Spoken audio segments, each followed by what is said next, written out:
Okay. Hi, everyone. I just want to say thank you again to our innovation panelists. And now it's my pleasure to introduce our final keynote speaker of today, Dr. Tara Alvarez. Dr. Alvarez is a distinguished professor of biomedical engineering, as well as the director and founder of NJIT's Vision and Neural Engineering Lab. After her PhD in research at Bell Labs, she helped found NJIT's VME department in 2001. Her laboratory seeks to understand fundamental mechanisms of vision therapy, and she's the principal investigator of the NIH-funded randomized control trial examining the effectiveness of visual rehabilitation and the brain's neuroplasticity, resulting in reductions in visual symptoms and improvements in visual function. Her keynote speech today will be focused on concussion research, drawing from clinical trials and her work in optometry and ophthalmology, with an accessible fMRI background for our broader audience. In the long term, her research is helping to establish best practices for office-based vergence and accommodative therapy, and her lab is exploring new methods to leverage technology that have the potential to advance personalized medicine. Please join me in welcoming Dr. Tara Alvarez. Thank you. Got it? Perfect. All right, so full disclosure, the majority of what I'll be presenting today is funded by the NIH. And I'm going to mostly be talking about this single trial. But before we go into the questions, I want to try to give you the experience of what it's like to have a vision dysfunction. So if everybody could put their fingers up on midline. So if you look at your far finger, what happens to the finger in front? So everybody see it double or become blurry? Yeah. Okay. Now imagine that is your reading experience after doing just 5 minutes of near work, such as reading or doing computer work. That is the visual experience that a lot of concussion patients have. And I'm beyond thrilled. This is 5 years of very hard work. Melissa, who talked at the panel, was our lead vision therapist. This was published March 12th, of this year. So this is really hot off the presses. But what we sought to do is come up with a controlled trial to give evidence. And what you get for inviting an engineer is you're going to get a lot of data. But the first question we wanted to ask is, what is the effectiveness of office-based vergence and accommodative therapy with movement compared to watchful waiting? One of the key things that people do for people that have a concussion with vision symptoms is that they hope they get better in time. And we're going to address that question in a blinded manner. The next question is, if you delay treatment, does that impact the overall effectiveness? Third clinical question is dosing. Which is better if we do 16 sessions of therapy versus 12? And we did our therapy twice a week for about 6 to 8 weeks. And then the last question, which is near and dear to my heart, is the underlying neural mechanism. And I'm going to show you brain images to show that these patients are indeed different. And the spoiler alert, good news, is we're able to get their functional images to the same level of that of a control. Okay, so this is our outline. We'll start with the study. We studied individuals 11 to 25 years of age, so adolescents and young adults. These are people that tend to be more plastic. They had persisting symptoms for 1 to 6 months post-injury, and this could be their first, or they could have had multiple concussions. And then for the next few terms, I'll explain what those are, but those are standard vision parameters that we measure to determine whether somebody has a vision dysfunction. It is a standard clinical trial, so people are consented, then they're screened by our optometrist who is blinded as to what therapy people will be going into. We'll find out if they're eligible and if they want to participate. Then we have people do either 12 sessions. So first we have them take baseline assessments, and I'm going to show you some of the clinical data as well as the functional imaging data. Then we'll have them do 12 sessions of therapy compared to 6 weeks of watchful waiting. And the optometrist will not know who is in which group, and therefore he's blinded. Obviously, our patients are not blinded because they know if they're getting therapy or not.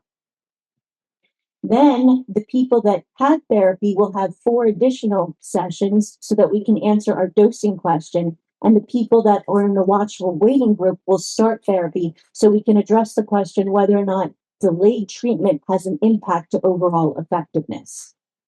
So for the optometry exam, there's three main things that we're measuring, and there's a whole host of things. So these are the primary measurements that we're taking. The first is near point of convergence. So if I bring a target on midline, I don't know if you can see my mouse. No. So top right, if I bring a target on midline, when do you report double vision?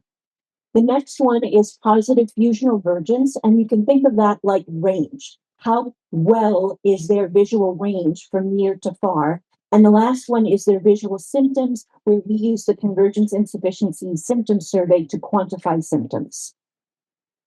The therapy, which Melissa led, we use the Brock string, vectograms, aperture rule, centric circles, a vision therapy system, as well as accommodation exercises. The full protocol is available on my website. It's also available on Google Scholar. This is not intended for you know parents to use. This should be done by somebody who's certified in vision therapy, but we have completely disseminated the protocol, and the protocol itself was developed by Dr. Scheinman, who is the optometrist on the study. Then, if we go into, well, what were our results? Again, the first question is, how effective was it? Should we put people in active therapy, or should we just hope that they recover on their own? And if we look at that near point of convergence, which was one of the primary measurements, 6 centimeters or less is considered normal. So for our concussion patients, on average, they came in at about 12. Our worst case was somebody at 35. And then we had people obviously over 6. But for people in the immediate therapy group, which is red, or the delayed group, which is blue, they're about the same at baseline. This is the key part of our study. When we introduce therapy, the red, which is the people that got active therapy, they became normal for their near point of convergence, whereas the delayed treatment got better, but it was still abnormal. For the next question, well, what happens if we delay it? When both groups experienced all 16 sessions, they were both remediated and there was no difference. However, they did have to deal with symptoms for an additional 6 weeks. So our advice is to get people into therapy as soon as possible. And then the third question about dosing is that 12 sessions got the job done for the vast majority of people, but there were some patients that benefit from additional therapy. So for this particular parameter, we got our effectiveness from 79% remediated up to 87%.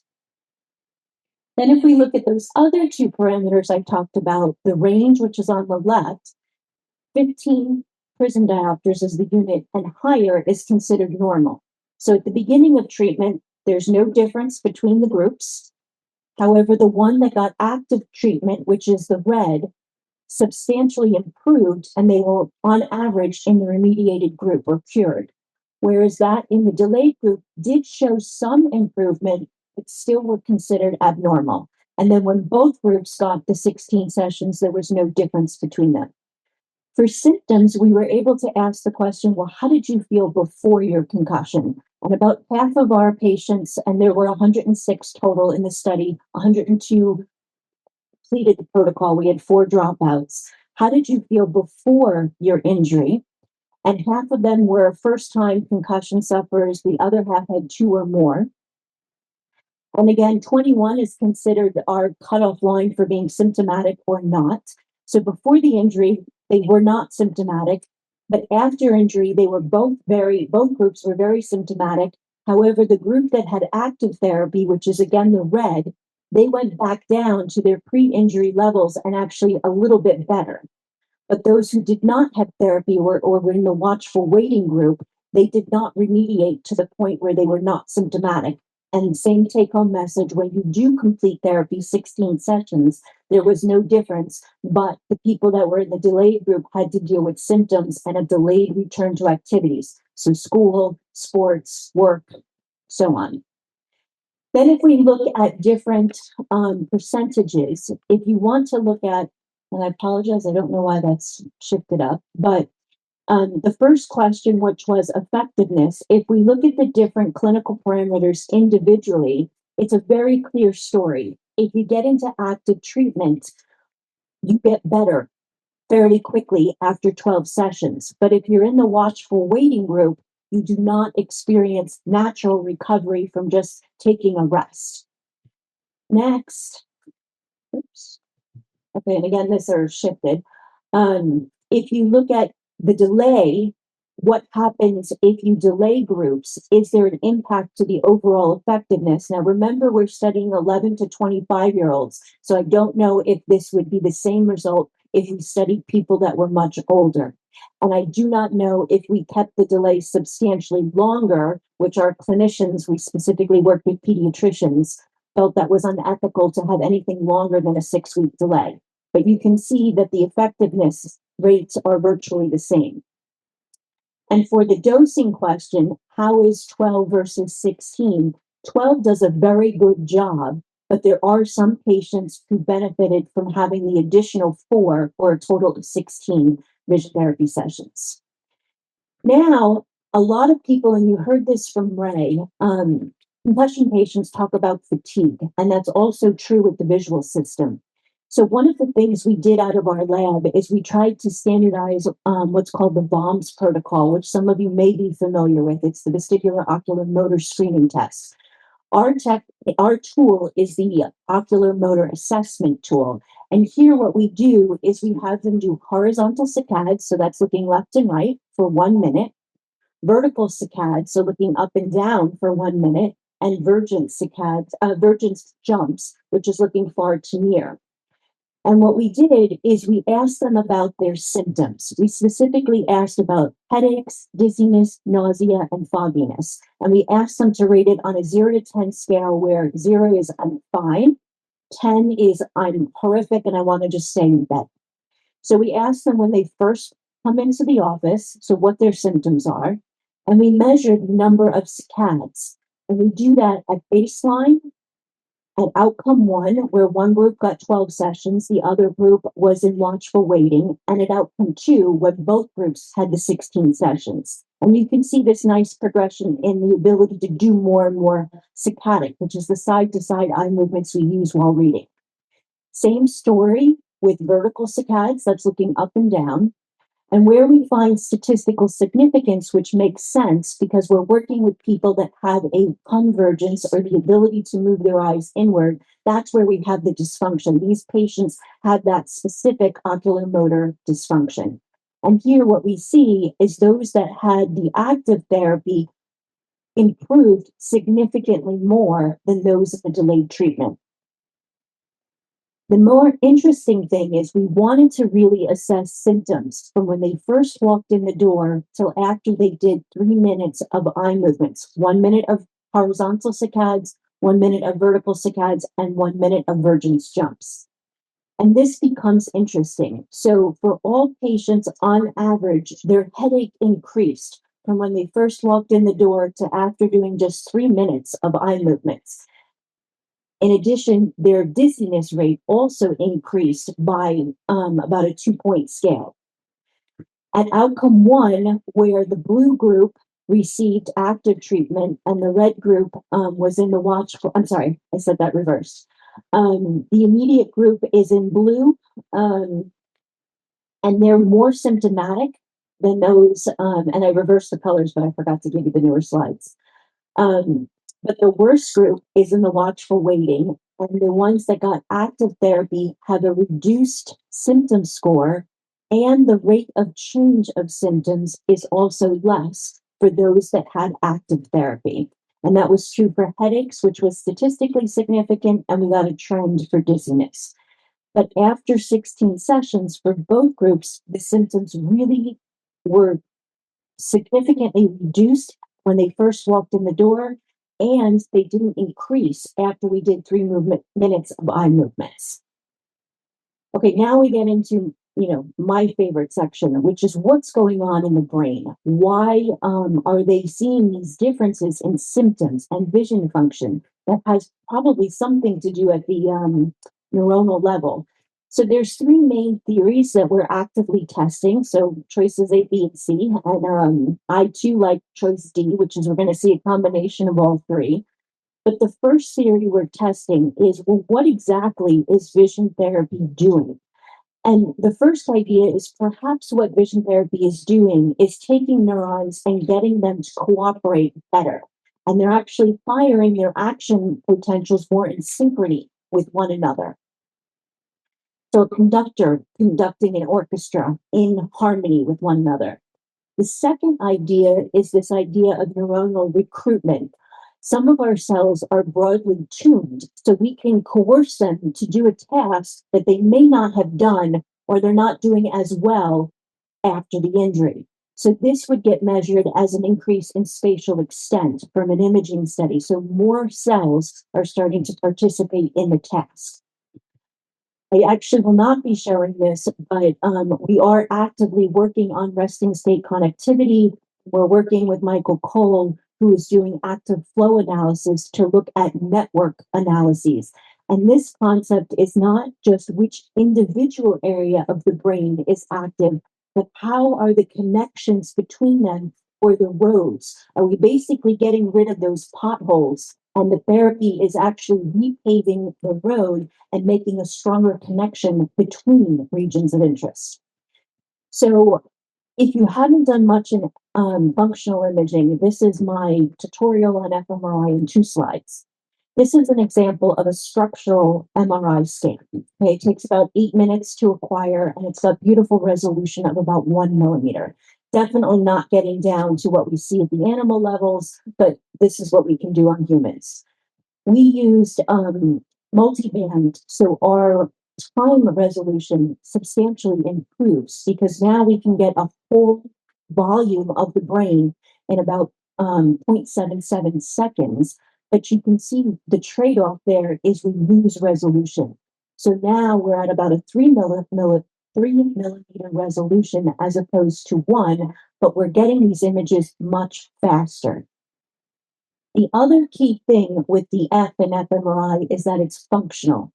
So what we're doing, and I used a very simple block design, we have them do a rest task where they're just at steady, where they're doing sustained fixation, and we take a bunch of volumes of the brain. Then we do a second condition where they're actively doing something. And for our case, this is going to be Virgin's eye movements, looking back and forth. Then we look at every walk.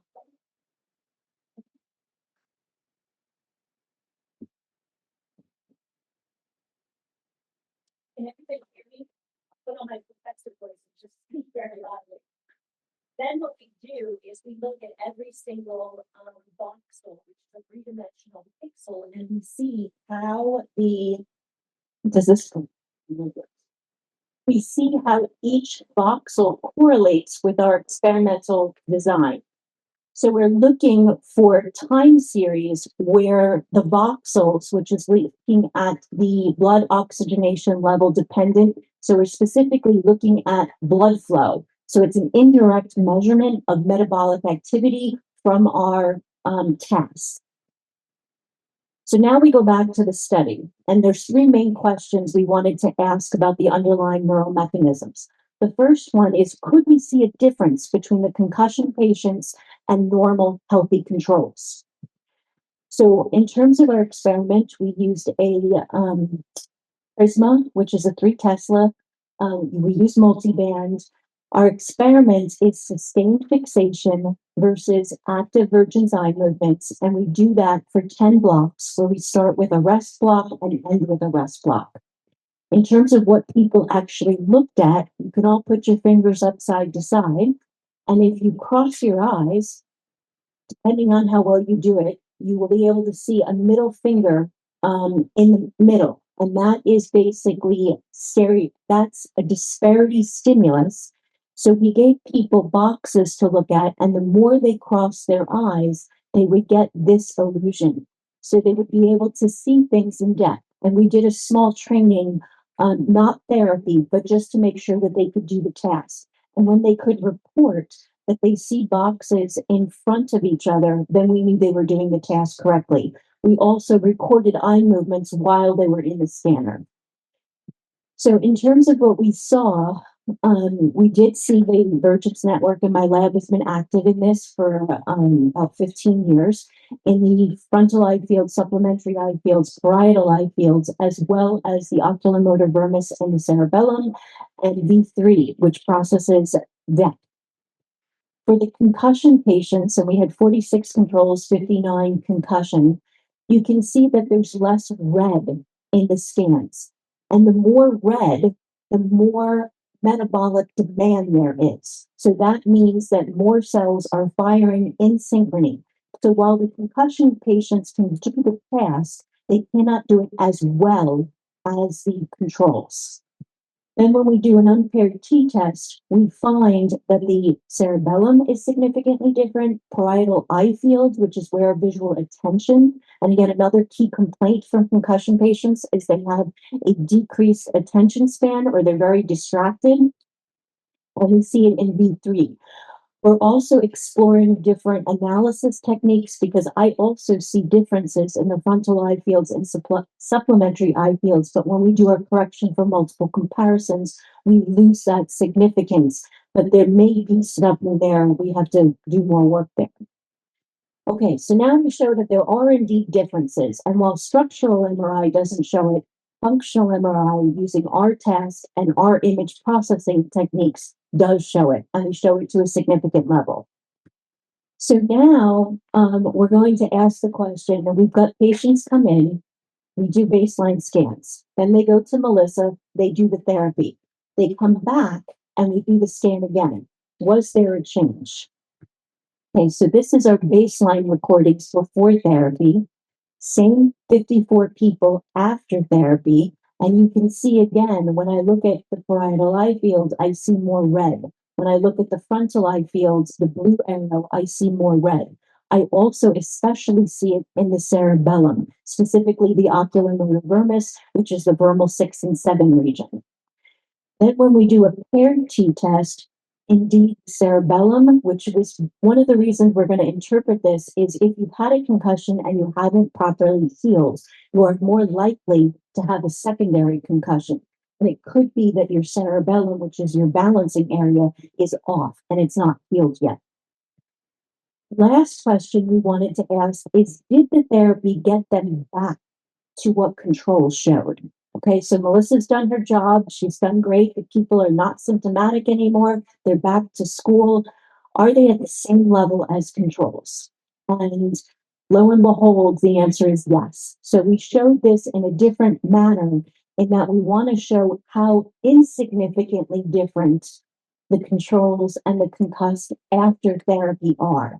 And what we're finding is our p-values, which less than 0.05 is considered significant, we're finding p-values between 0.1 and 0.5, which is the green, and greater than 0.5, which really shows that we are able to get them back to where they were. Now, what we haven't done yet is we also have 1-year follow-up data, which we just concluded in January, and we're actively collecting that. So to conclude, we find that watchful waiting is not enough. If somebody has convergence insufficiency related to their concussion, we are advising clinicians to send them out to an optometrist for a sensory motor exam and try to get them into therapy. 12 sessions did the job for most, but some did need 16 sessions. While delayed treatment did impact the overall effectiveness, we still recommend getting people into treatment right away because that fosters a faster return to activity. We did see improvement in symptoms and the ability to the symptoms not to present after doing ocular motor activities. Functional imaging did show differences between the groups. We did see improvements in the areas of the Virgin's neural circuit, which we expected, and those improvements after therapy led those people to be as if they were before as controls.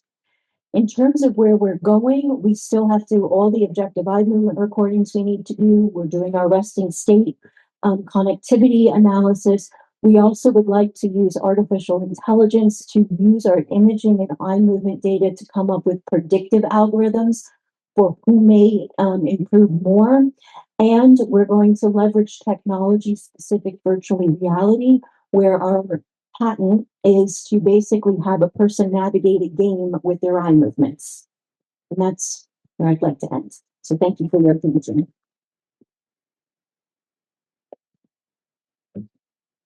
Thank you so much, Dr. Alvarez. Are there any questions? Oh, do we have time for questions? Any questions? Thanks, great talk. A couple questions. First of all, how long do the effects last? If you go out a year, do you need a booster session, or are you still good? So we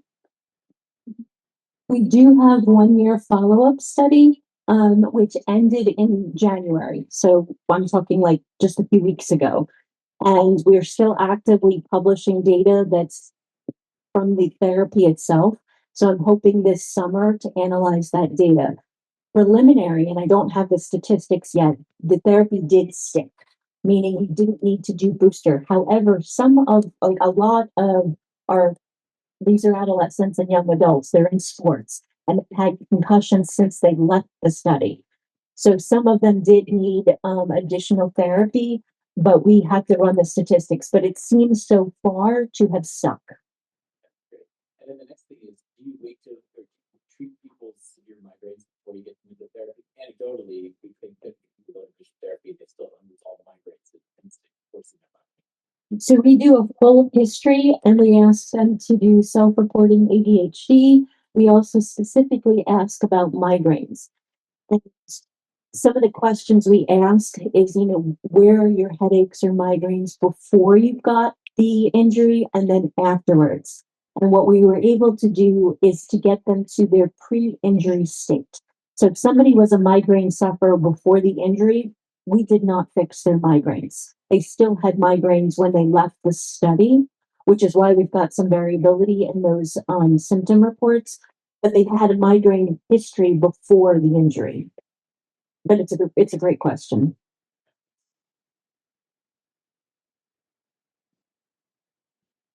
This is kind of off topic, but since you like work after context, Mhm. I wonder what the youngest and how young was the youngest person. It's like at some point skull like not used enough, like that, like I don't know, is that even possible? Like is there a lower limit to like the age? Excellent question. So the original study design was ages 15 to 25. However, we were working with Children's Hospital of Philadelphia and Somerset Pediatric Group, which is part owned by Robert Johnson of Rutgers. So we reduced the age to 11. However, I have had psychologists ask specifically about cognitive rehab, which is not what this is. But there is going to be a difference in cognitive skills from an 11-year-old versus a 25-year-old.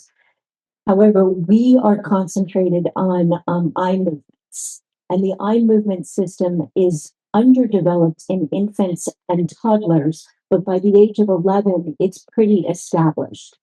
And for the head, by 11, those plates are definitely fused.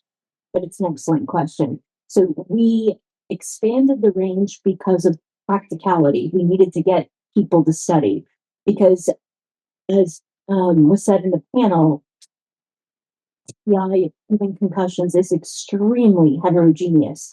And one of the things I forgot to mention is for concussions, 20 to 30%, approximately, depending on the study you read, will have lingering symptoms, so persistent post-concussive symptoms. Out of that 20 to 30%, half of them will have this vision dysfunction. And that's why the National Eye Institute funded our study, because it is quite prevalent. So we are trying to make a more homogeneous patient population for a very heterogeneous condition. So that's our attempt to make things more common and study it in a randomized controlled trial. I think I saw a hand.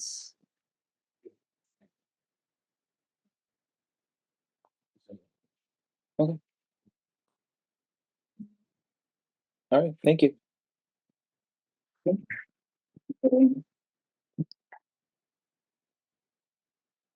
Thank you again. That was a wonderful and eye-opening look at the intersection of vision science and traumatic brain injury. So next is our final discussion of the day, and I'll hand the mic over to Renas. Thank you.